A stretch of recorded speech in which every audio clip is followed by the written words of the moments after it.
nga ekibiina ekya National Unity Platform tufulumiza ekiwandiiko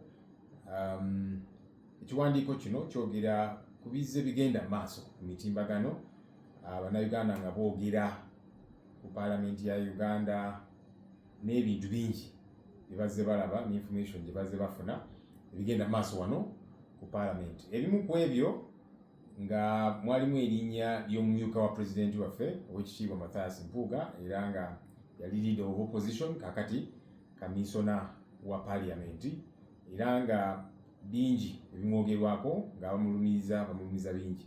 So mukulembeze waffe Oweekitiibwa Kyagulanyi n'ayita meeting eyo yabadde ya lunaku lwaggulo nagibadde munange n'abakulembeze abalala netuwayamuko ne mukulembeze munnaffe Oweekitiibwa Mathias Mpuga netumubuuza ebintu bino ebimwogerwako milioni 5 ezizze zimwogerwako nakkiriza ebintu bino era neetonda n'okwetonda nga alaba nti kyeyakola tekyali kituufu.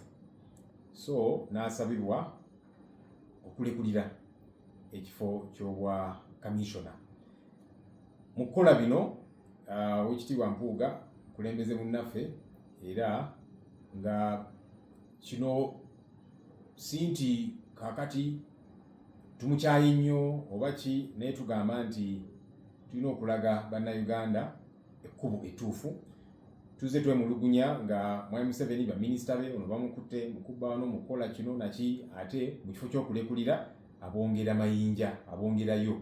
So kino katusuubire nti ekikolwa kijja kulaga eggwanga nti tulina okubeera ab'enjawulo nga bwe tubanja gavumenti nga twagala bakola ekituufu naffe kennyini kitukakatako okukola ekituufu.